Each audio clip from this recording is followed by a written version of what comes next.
Hey guys, it's Becca the Bargainer, back with how to prep for a tea. I am really excited to share some of my little tricks and tips for hosting a tea at your home or in your church or whatever, and just a couple things that I do to make it really special for my guests when they come. So let's get right into it. So the first thing I like to do is send invitations because it's nice to receive something in the mail, or you could give these out at church or to your coworkers, whatever. But this year when I had my tea, I sent invitations out like this. It just says you are invited, and then I put the information in, letting them know exactly what we were gonna do, and like you want to make sure if you want them to dress up or something, like wear hats. You might want to write on there not formal or casual, whatever, but just invite them to your home and let them know what time, what the address is, and definitely send these out in advance because you definitely want them to have time to plan for it. You want to give them at least a couple weeks notice so that they can, with work schedules and things, they can make sure they're free. I think a month would be sufficient time. Definitely send out an invitation. It's so exciting to get an invitation in the mail. The next thing you want to think about before you set your table is the menu. It was definitely a menu that does not cost as much as you would do for tea sandwiches and all that stuff, but I did make a really delicious menu, and I looked through cookbooks. So after you invite your guests, the next step would definitely be to look through some cookbooks to see what you want to serve.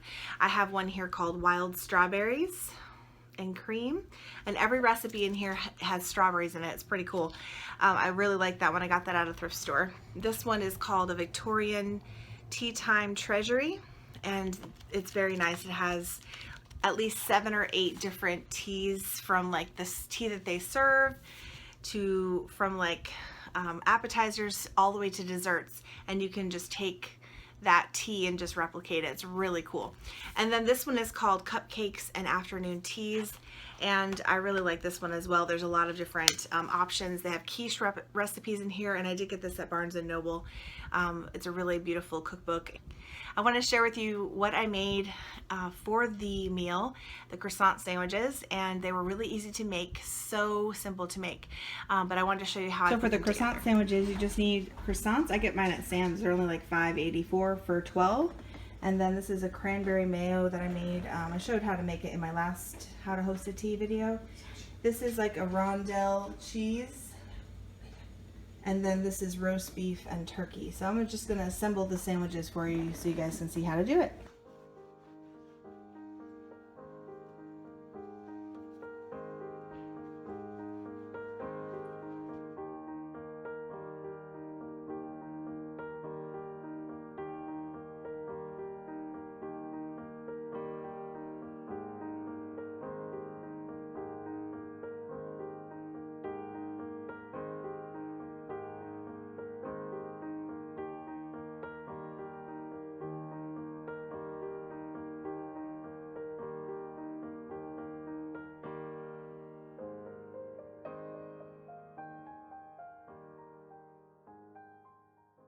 Is going to go on the turkey and cranberry mayo sandwiches, and then these are the roast beef and garlic and herb cheese sandwiches. I can't wait.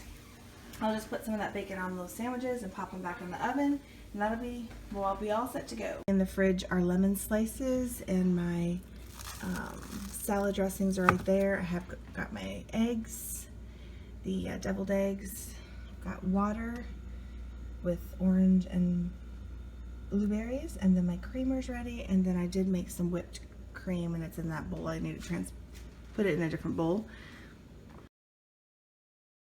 My tea this year, my mom and I made the desserts. My mom made a banana bread, and I made an apple cake, which I didn't get from any of those books, by the way. But anyway, we each made a dessert, and then we had some fresh strawberries with whipped cream. One of the biggest things that my mom and I did to prepare for this tea that we had was washing all of the teapots and the teacups, and I tend to display my teapots and teacups in my house, and so they get dusty. And that was the biggest thing, was to prep all of the silverware, glasses, teacups, teapots. It was just a lot of like preparation, and a lot of those things I didn't want to put in my dishwasher because they would have gotten all messed up. So a lot of washing and you know, prepping the table, that took a while to make sure that everything looked nice. I like to wipe down the silverware, make sure there's nothing on them, you know, like no little marks or anything, just like clean them really nice and have everything just looking perfect for my guests.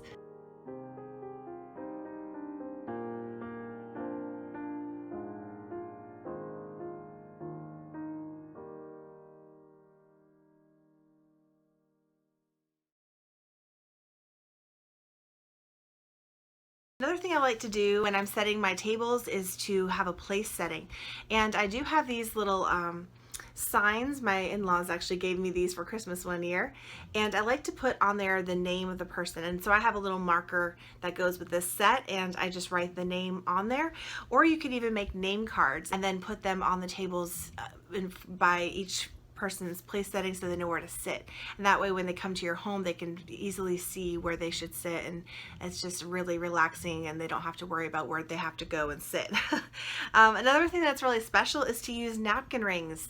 It just brings it up a notch, and so I got a couple napkin rings. These I got from Bed Bath & Beyond for a pretty good reasonable discount.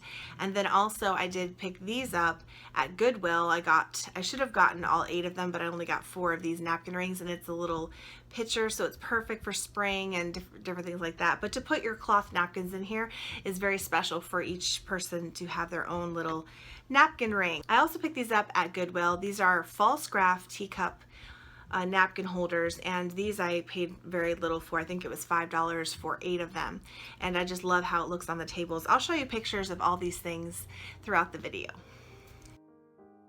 I have my percolator set up and it's already ready to go, and I have 5 teas that we're going to try today. We're going to try, this is just English breakfast tea. Probably need to add one more. And then we have the mint lemonade. That's going to be in that teapot. And then we have, let's see, I think this is Passion Tango. This is a Blueberry Bliss. And this is Bear Trap, which is like a berry kind of tea. So we have 5 different teas that we're going to try. Really excited. If you're thinking about doing loose tea at your party, you want to make sure that you have a strainer. And this is the easiest one I find to use at a tea, because you can kind of share, like put one between each 2 people, and then they can share. All you do is you just place this on top of a teacup and then pour the tea in, and all the loose tea will be strained. And then when you're done, you just put it back here. You can kind of even dump the tea in the little cup, place it back on, and then the person can get more tea. But yeah, you definitely want to have some strainers. They have several out there. Here's one. It's not my favorite one to use, but you could put tea inside and then stick it in your teacup and let it steep. You could do that. That's really only if you're going to use it for 1 cup. You could also buy one of these little things and put the tea inside the teapot, and then put the teapot into the cup. That's another way you can do it. I like to put my tea in the teapot and then strain it with these strainers. So they have all different ones you can buy online. And then if you don't want to mess with teapots at all, you could buy little filters and they can put in the loose tea into a filter and put it in their teacup. So there's so many ways you can do it. You can also just use regular tea bags in your teapots so that there's no straining involved. That's another option. I always buy a lemon and slice it really thin and put it on the table for tea. It's nice to have like a natural sugar, like not necessarily a rock sugar, but like a raw sugar that you can have in the little sugar cup, and that way people can have that with their tea. Also, cream is really great to have, like half and half or something. And then I like to have honey on the table as well for guests. So here are the 2 cookbooks that I got from Dollar Tree, and I wrapped them up real nicely. So 2 of the guests will get a cookbook, and we discreetly hid a doily under 2 of these plates. So we don't know who. Mom knows, but I don't know who's gonna get it. So yeah, it's exciting. And it was really fun. It was really neat. They didn't expect it, and so you can do things like that. You can also do like little games and things, which I've never really done at a tea, but you could also always do that. When my guests were ready to leave and I was clearing the table, I packaged up some of the desserts for them to take home, because who doesn't want extra dessert, right? So I had these to-go containers from Dollar Tree, the ones I recently hauled in my Dollar Tree haul, and that they were perfect because I put in the desserts, sealed it up, and then I put a little, my favorite tea that is my favorite personal tea on top. I just kind of taped it to the top of the tin. So I hope you guys enjoyed these little ideas about how to host and prep for a tea party. If you guys have any tips or tricks that you have to prep for a tea at your house, let me know. And I'm sure I'll do some more of these videos coming up soon, but I hope you enjoyed this video. Definitely like this video if you do, and subscribe to my channel if you haven't already. And I will catch you in the next one, guys. Take care.